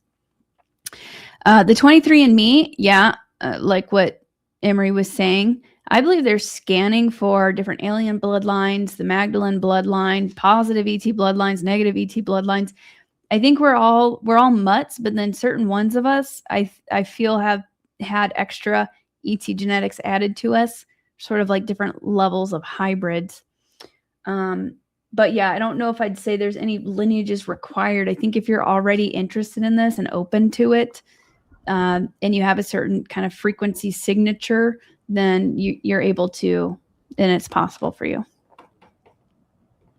Yeah, absolutely. Everyone is capable of extraterrestrial contact. It's just making the conscious effort to do so, and to say, hey, I'm ready for contact. I'm not scared. I don't have fear. What would you like to show me? And do the whole Anapano thing, and just be like, please forgive me. I love you. All this is really important about surrendering. You have to understand you're not the most special person on the planet. We all are, because we all represent each other. I can invent things all day long, but we have to do it together. We have to, as one of them said, you're only as fast as the slowest person on the planet. So slow down and experience. You're here for the experience, so have fun. I have this joke with my wife. I have to make her laugh at least 3 times, even though she hates my guts and whatever's going on. It's like I will do something to, laughter is a tonality that instantly changes the groove. Yeah. And the only other thing that does that are the bowls that you do, Lily, like the bowls. So you got to enjoy your time here and not be so serious, because one of the things during my contact work that I teach is that you have to have this conviviality moment of, whether it's playing music and everyone's dancing to the same beat, or playing their bowls, or laughing about some silly joke. It's about, being one with each other. And that's like the biggest message I can tell everyone listening is, yeah, that person's a jerk. Yeah, that's okay. Judge that. That is true. That's okay. But you can't let that affect your sphere, your Merkaba, your tonality. And when the great thing you talked about, Lily, was like, yeah, you got to go with that flow. It's that simple to get, no matter what it's going, hey, your flow is like this, but our flow is like this. And I love that, because it really is about, you merging and flowing with whatever's thrown at you, because you're going to get thrown the most craziest, horrific things in your life. I lost 6 people on my team in 6 weeks. 6 of my inner circle died. Wow. And they're right here. You know, you don't want, they don't want me to go or Lily to go or Darla to go or my dogs to go because we are havoc on the other side. We are like, oh God, no, keep him alive. Keep Lily, keep back off. No. Because when we get over there, you know, it kind of produces. And my team that we have communicated with last night on the other side are very conscious and very aware. And it's a boost, actually. It's not a negative thing. And you have to understand that because, you know, this whole death thing, Lily, is a joke because we're these forever energies. You know, I've known you for 52 billion years. And all I'm going to say is it's great to talk about it here in this three-dimensional movie we're playing. Yeah. And you're in the show. That's what it says at the bottom of the screen too. You're in the show. Do you see that? Oh, is that? That is crazy. I saw that earlier, and that? And it was like a message from the other side. You're in the show. We're in the grand show. I don't know where did that come from. That's just... Lily, stop doing it. You're not supposed to do the weird stuff. I told you don't do the weird stuff on the show. Oh my God, you guys don't even know. We're trying to keep it level here, 3D level. But stop it. Oh, so anyway, I'll change the subject. Thank you, Lily. All right, so you know, I had been gifted this model of the guy. Lily held this and had some interesting. This is actually the exact replica of what I operated on in that movie. But this guy, who I'll never know who it is, I said, how did he do this? How did he make this model? He goes, he took my 1,200 pictures and sculpted this. You know, I'm not going to get into all the studies.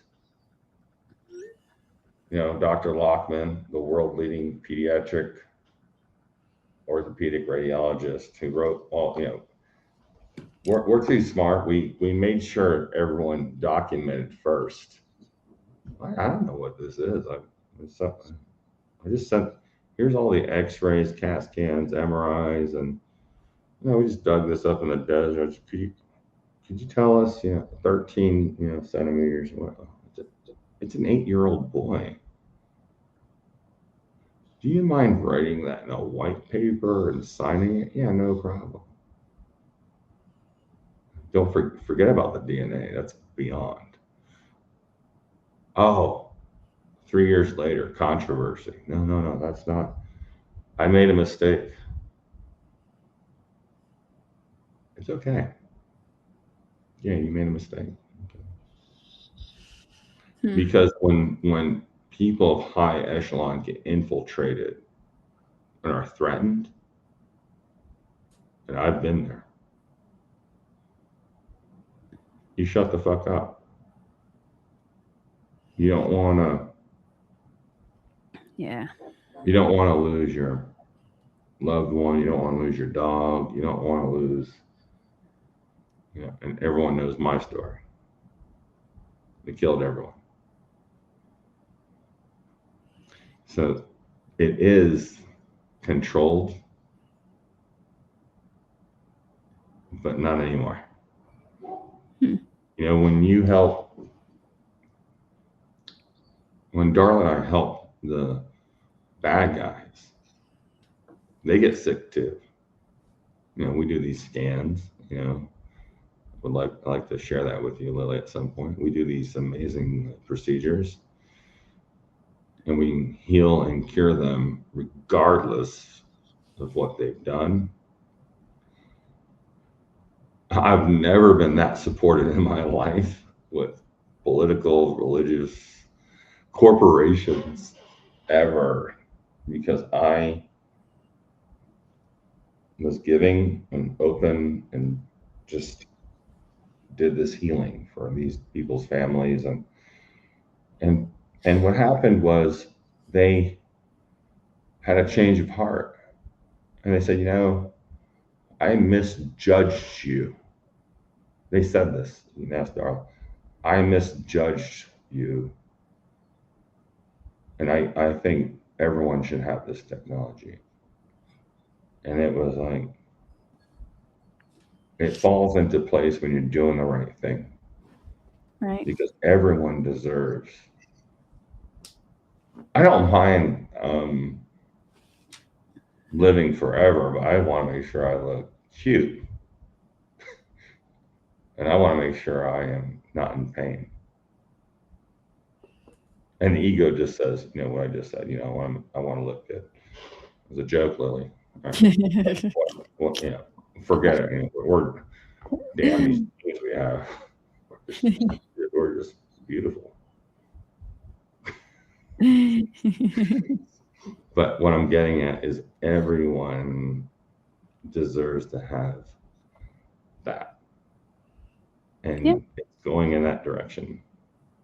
And I would love for you to, see our lab and you understand like quantum physics behind it, and because it has to do with the communication that you have going on that you're relaying. And thank you for coming forward and like being the person and shining upright and saying it, because that's what we're about. Is about just giving some knowledge and getting some reassurance of what's really going on. And I'm really thankful that you did not tell them about all the other secret stuff that you're not allowed to talk about on this webinar. Thank you.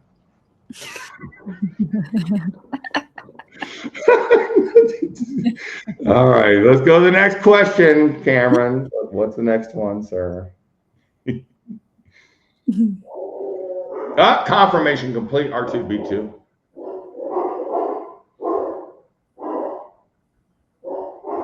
There's a landing. Yep. Attack. Only destroy those that have negative energies. Yes. Thank you.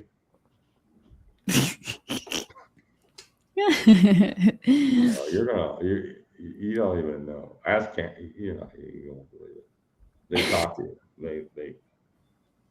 My dogs are because of what we did in the projects, and I had to go through this like area that the dogs are sniffing me. And I thought they were sniffing for like explosives or like drugs or something.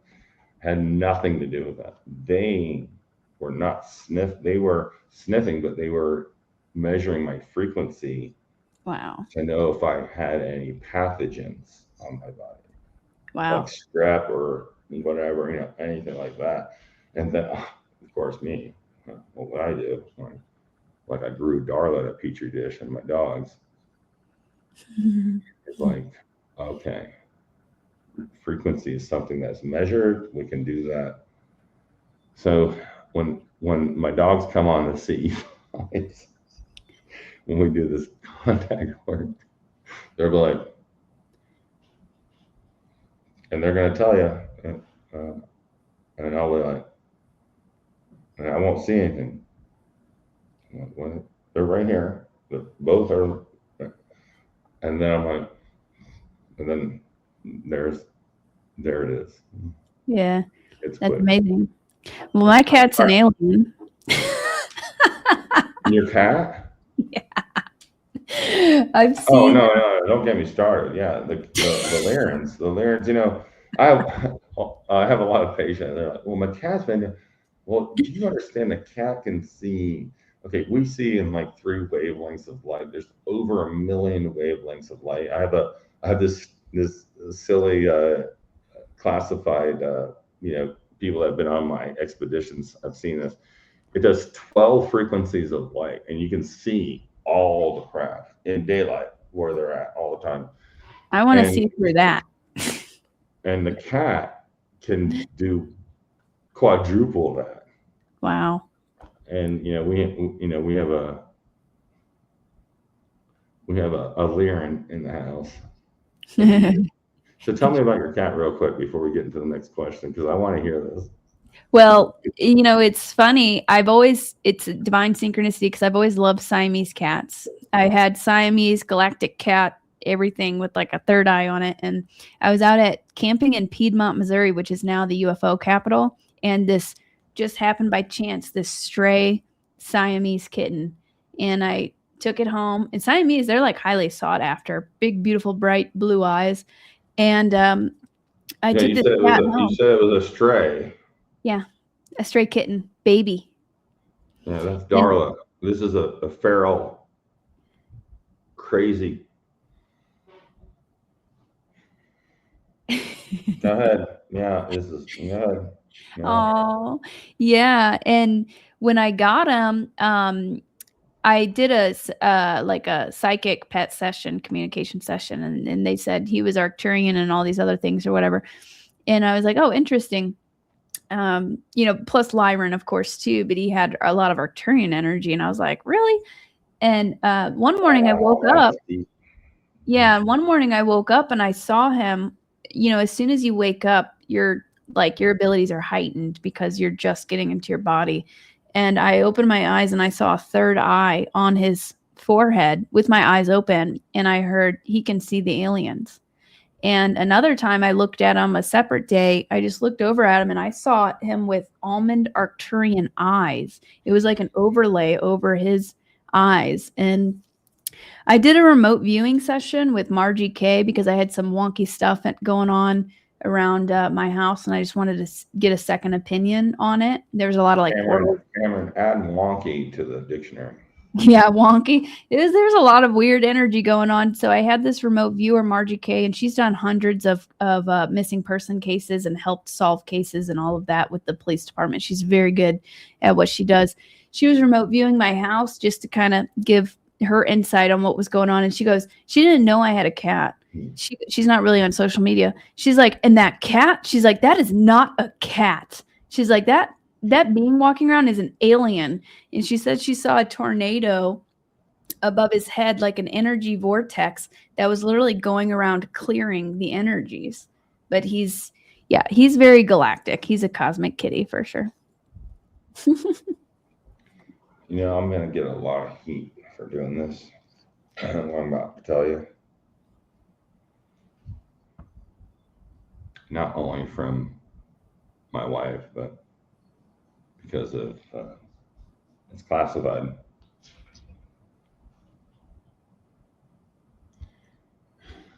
You ready? I'm ready.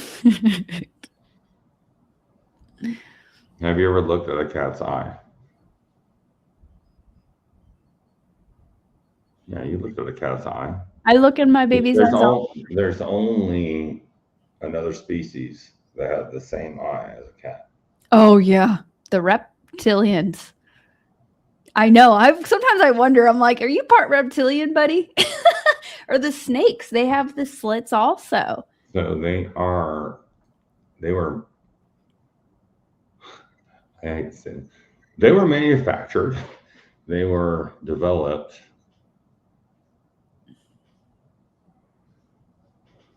They were developed because back in Inky times, you hear what I said? You know what that means, Inky? Yeah. The Anunnaki. They were like, hey, we need to know everything that's going on.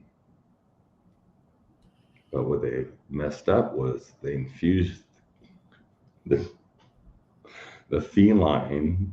By the way, we treat felines, horses, dogs, and humans. Check it out on the website. Cameron posted it. No one's going to believe this because we know the DNA and the genetics. But the thing is, they were made to record what was going on. But they became conscious. Wow. And they ended up being our protectors. Yeah, I feel him. We have serpentine felines in our house that could kill us in a second, but they're not. They're just, big eyeball, crazy slit eye. Because I look at, her name's Sienna. She's 17 years old.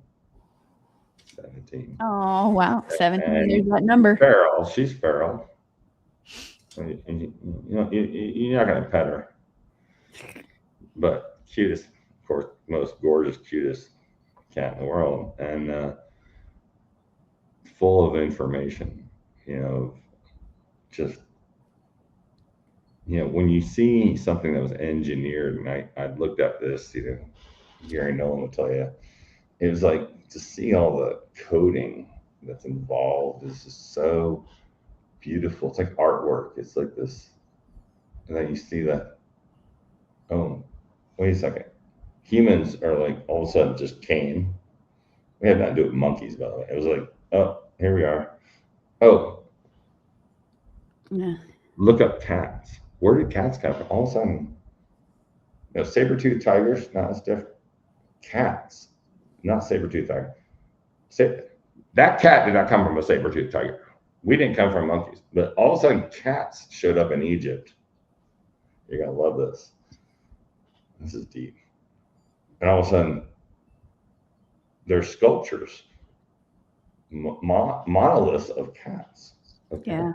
And what they do? They chop them all down.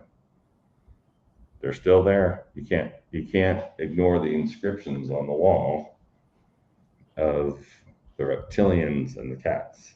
Yeah. I've seen it. Yeah. Yep, I've seen it. And they've got cats guarding some of the temples too. Literally, they're guarding the temples. They're record keepers. But that's interesting because just yesterday, actually, like I just had this like awareness. My cat came up to me and I was like, I knew that he was like scanning me. And I'm like, how am I doing today, buddy? Like, I know he's like constantly like scanning me. I know he's performed healings on me too, but he's scanning. In a good way, in a protective way, making sure I'm doing okay. Dogs, cats, and horses and other animals. There he goes. Yeah. Sorry. Hey, I'm just saying, genetics don't lie. I can prove it to you. I don't need to. There's a picture. There's a picture. I don't need to prove it. Wait. Where's there a reptilian with fur, Cameron? There's no reptilians with fur. Oh, there is. It's called a cat. I know. I get so much flack for this. I get so in trouble for what I'm saying. But I've already thought it. I'm like, you have to be part reptile. There's no way. There's no way that's not a coincidence that cats and snakes are the only ones with the slit eyes. That's no coincidence. Just saying. I'm gonna beat it up. Yeah. All right, I'll go to the next question. I know we're going over time here. Hold on. What's the next one, Cameron? Cameron's behind the scenes. God bless Cameron. All right.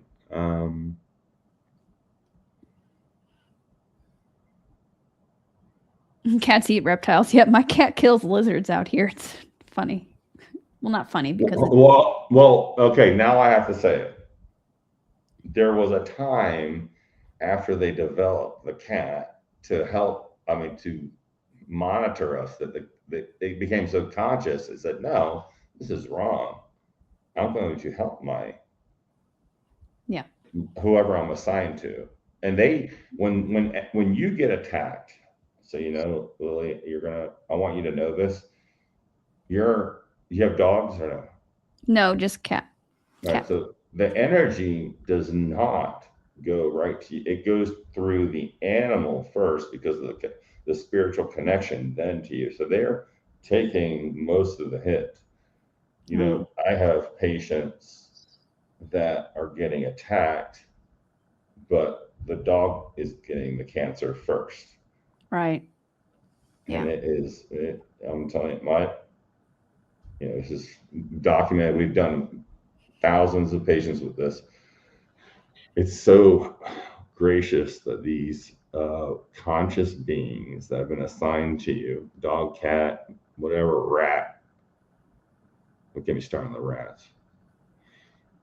and all the animals are like really there just for your conscious support, and they're super conscious, and Right. they have coding that actually has to do with whoever they've been assigned to. Like that's why you get along so well with your animals, unless they're feral. And that's good. That was a joke. An inside joke. All right. So, question: who's in charge of timelines, and do they have the right to do so? Who's in charge and why? So, I'll start off by saying you can change any timeline. There's a big timeline change jump today. Oh yeah. Timeline. I didn't share this. I didn't even share this with you, Lily. It is a big crazy thing. And oh, okay, don't bring this reptilian in. Oh, God, the reptilian is here. Here's the reptilian. Look at this. Oh, Darla's gonna go crazy. Oh, that's it. Look at He this. just came in at the perfect time. I had Look to. at this. Oh my! You are so cute. Okay, He is adorable. adorable. Now I'm all discombobulated. All right. So the timelines, you're in So control of the timeline. You get to choose. thank you, Lily. Yeah. Yeah. So the timelines, the timelines, beautiful eyes. The cat Yeah. has a deep. It's deep. It's deep. I'll tell you about that later. All right. I just got the download. Anyway, the timelines can be changed any moment for anyone.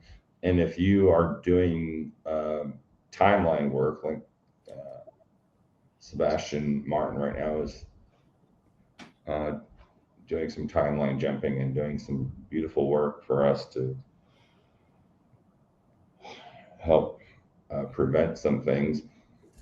Every time you get up and you, whatever decision, that's a timeline. So when we did it through quantum entanglement physics with the top 20 physicists of the world on my team, we noticed that there's unlimited. It's not like I can say there's 1,000 timelines for Lily. There is unlimited timelines based off of what Lily is going to say right now, and that's the truth. So, what do you want to go? Add to that. Well, Yeah, it's deep. yeah, it is very deep, but I do believe that that's a message that keeps coming through a lot is choose, choose, choose, choose, choose, choose. It is our choice. I think we do have helpers, time traveler helpers who can help seed the collective and are helping to kind of gently steer things in different ways. I think there has been timeline manipulation and timeline viewing that's been occurring. So it can get pretty convoluted pretty quick. But ultimately, I think we are co creating and manifesting our own individual realities as well as collective realities. But I do think there's been some time travel kind of back and forth. And I think periods throughout time, different races or guardian races have came in to maybe plant something that could a discovery or something that can help awaken us, and some of these things might not have even been there the whole time, or they're only revealed at a specific time because that'll be the most conducive to our growth in our level of consciousness when a discovery is made, like the Nag Hammadi texts. What is that? Like the Nag Hammadi texts as an example, like these different things, the scans that they did under Egypt recently that was going viral in the last year. I think that marked a time when, okay, we're entering into an era where we can start having this discussion about what really are the pyramids and what's underneath. So I think these things are just kind of planted, because if it were to happen at the wrong time period, it might not have had the most powerful effect. That's a whole another episode. Right. Yeah. I mean, I'm so ready to push add button to, my friend Muhammad over there. Yeah, we all know Muhammad's. Yeah, correct. You're gonna love this story, Lily. I'll talk to you after. All right, Cameron, Okay. what's next? I know we're going over. All You right. have to use the You re- restroom really bad. All right. Go use the restroom.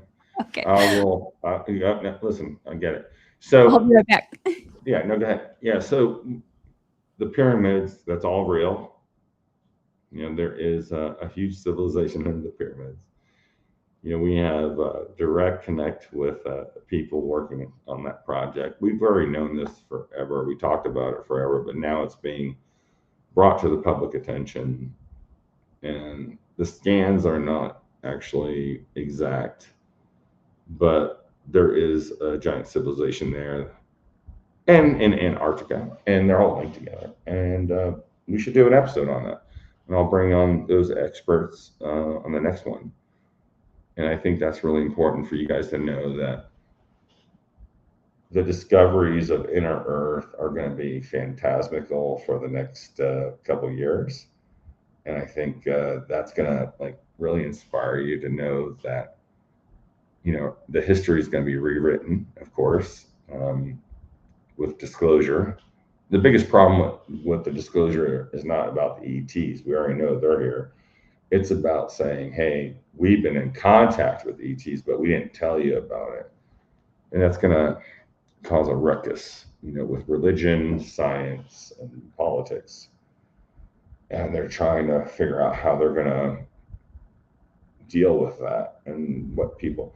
I think people are ready. Like in the movie, it happened. There it is. Um, I would like it to happen like all of you, like immediately and just drop everything. Um, there's nothing on that movie, by the way, that has, he watches Cosmic Disclosure. He's a big fan, and there's nothing there. So, like with Gaia TV, I have to put the plug with Gaia TV. If you can put that on the screen there, the ambassador program, Cameron. If you really want to get caught up and understand everything that's really going on up to date, you have to start watching Cosmic Disclosure on Gaia TV. So I'm the number one show. I have 22 million followers on it. People watch it every day. It's important. It's worldwide. It's in 50 different languages. That's how all those movies that you see, all these guys in Hollywood, which I know personally, they love this stuff. They get their ideas from what we're talking about, and they're regurgitated in these movies, and we see it all the time. And I'm thankful that we have a platform to do that. And the other platform is not just Cosmic Disclosure on Gaia TV, which is the best, amazing. Look at the episode. Start with episode season 1, where you can see me in my combat boots, scared shitless. Because I was convinced to come forward. I was already giving David Wilcox, Stephen Greer, all this information way before I came forward. I had to come forward because I got caught up with energy, and we're doing some energy devices that were a disruptive technology, and I'm glad I did. I would never change anything that happened, even though I lost a lot of family, friends, and corporations, and success and stuff that we rebuilt. And I'm just so thankful that I did what I did, because it all made sense 10 years later. And now everyone's calling saying, I remember when you said this on episode 1, 2, 3, 4, whatever. And they're just saying, they're reiterating the fact that, hey, all that stuff I said was true. It came true. You got Grush out there. You got, all these senators, everyone's on board now.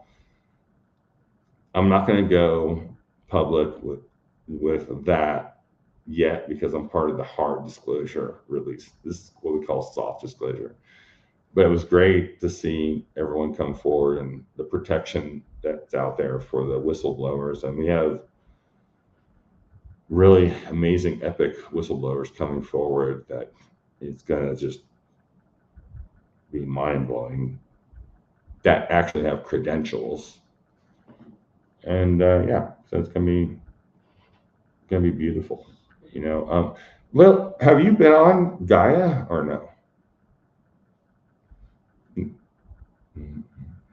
Yeah, I can read lips. Yeah. What's happening? Can you hear me? Yeah, have you been Gaia?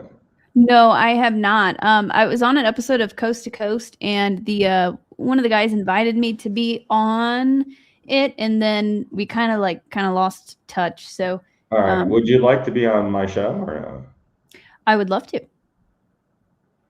Please comment below if you want Lily on Cosmic Disclosure.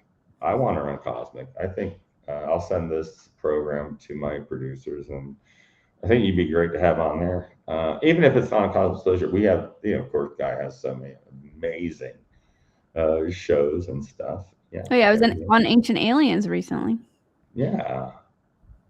Yeah, you're definitely primed for this if you want to. I would love to have you on there. That'd be fantastic. I would be honored. Thank you, Lily. I appreciate your service. Thank you. I appreciate yours as well. All right, I know we're over time, but one more question. I'll let Cameron pick it. Well, William Gray, I like Bill Gray. It seems that once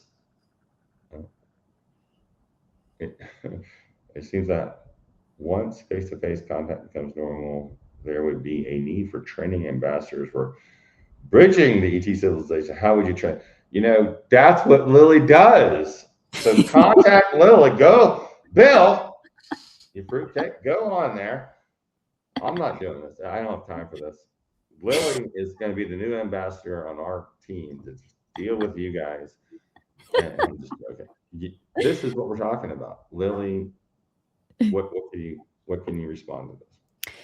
Well, I think many of us were already acting in that way, helping to prepare people, helping to acclimate people to what they might expect, the feelings or sensations they might feel, what they might see, how contact manifests, how it might feel to us. We also have to regulate our nervous systems and acclimate to it, because it all at once would be quite shocking to our system. So even with my contact experiences, the first couple were very intense, but they had to wake me up quick so that I could not, without a doubt in my mind, I could not ignore it.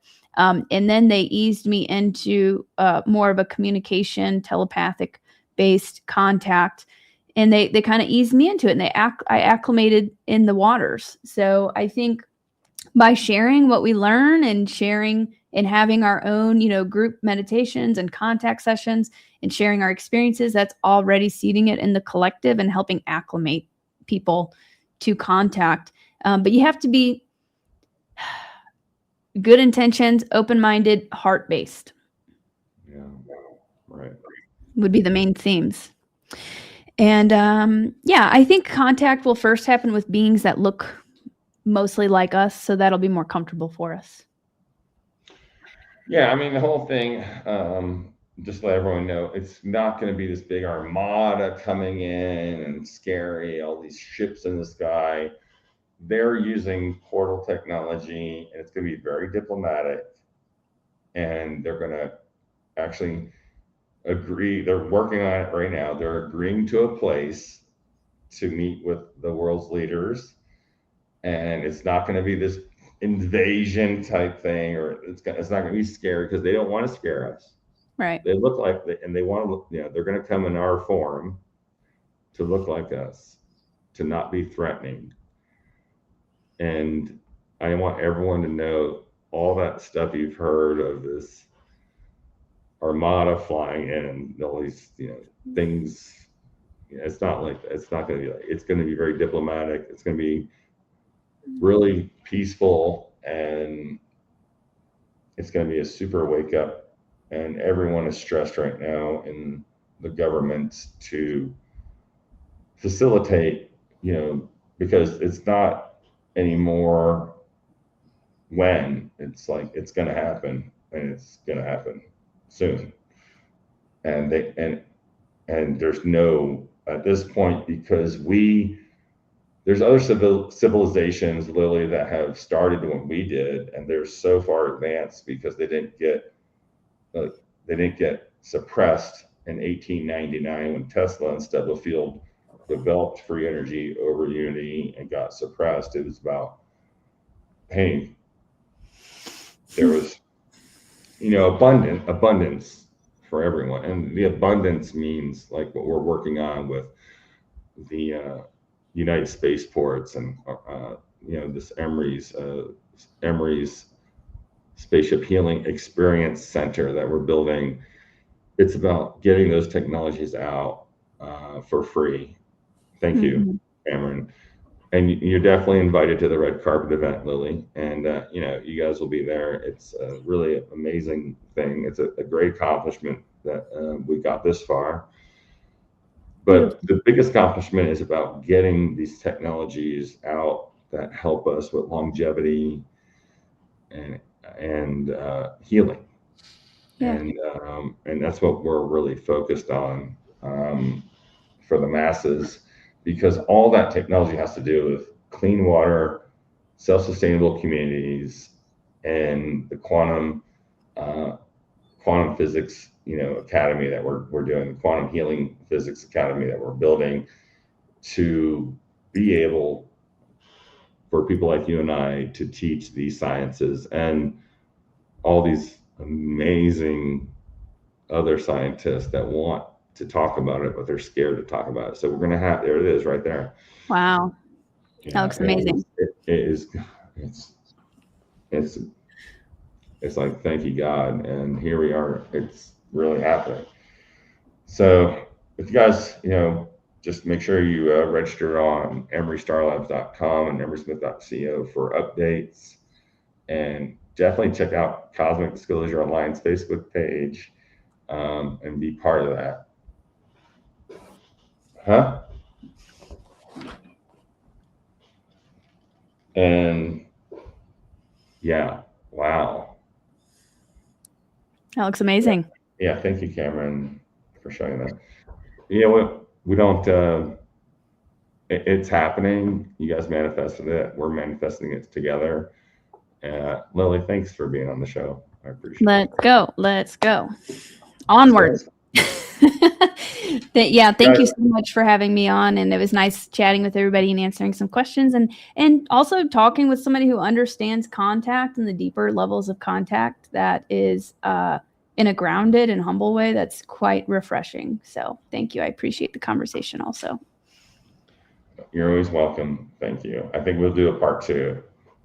Egypt.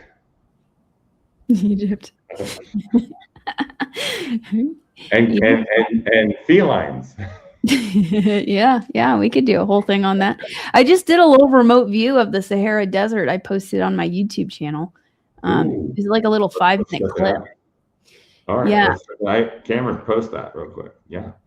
It's a little 5-minute clip from my Q&A, but yeah, it was quite interesting what came up. Shocking secrets hidden. It's just a little 5-minute clip. Love it. Yeah, there's technology hidden under there. There's a lot hidden under the desert. Oh yes. So that's a very important area, that whole area. And that's Egypt. That's part of Egypt. So, but yeah, thank you so much. Yeah, you're welcome. And thank you everyone for joining in, and all those that are going to see this after the post. And we just really appreciate all your support. And we are here to answer your questions, and we're here to help you with the knowledge. And that's why we do these webinars every Sunday, and bringing you the most amazing starseeds and people that want to, reflect what their experiences are. Lily, thank you so much. Cameron, thank you so much. I really appreciate all your help. And please join us on the next Sunday. I would like to do a part 2 if you want. It's up to you. I mean, sure, we can do that. Yeah. I should do a part 2 because there's some questions here I think we need to address that would be great for them to know. And 2 hours goes by really quick on these things, but we covered a lot, and I hope you guys enjoyed that. And thank you guys for coming on. Lily, we'll see you on the flip side, of course. See ya. One love. Commander Salamander. Hey, Can you guys hear me? Lily, thank you for coming on. Thank you for your time and energy and the service that you're doing for humanity. We deeply appreciate everything you're doing. And it was so awesome to meet you in Sedona at the Rise of the Guardians and to do the Skywatching protocol with you. We do have some footage that we need to look at and maybe just have a live stream with you, kind of reviewing some of that footage and what Yeah, I we would like witnessed that. that If we night. could do that, put that together, Cameron. I would like for you and Lily to orchestrate the what happened and what you guys were feeling, and it would be really great to relay that to everyone. That was an amazing event. Yeah, That was very nice. Very profound. Thank you, Cameron, also. Absolutely. We look forward to having you back on.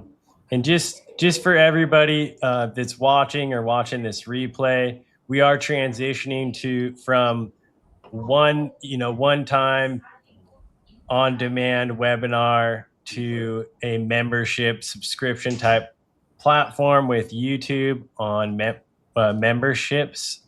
So look for memberships, and I'll just show this real quick as a little plug. All right.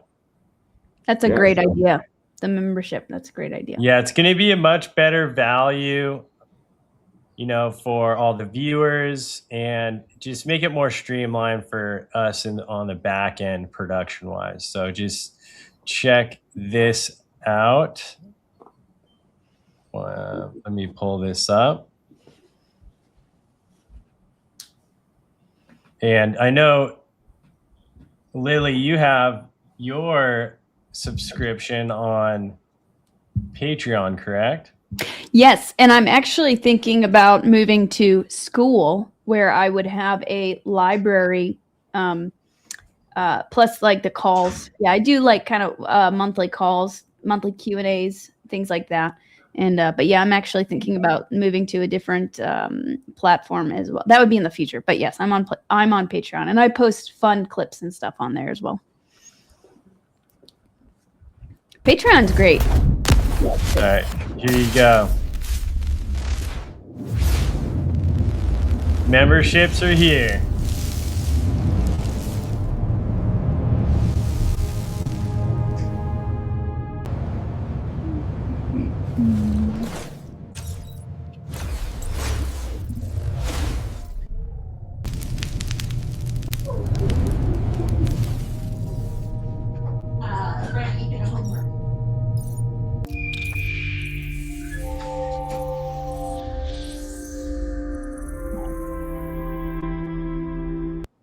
Wow.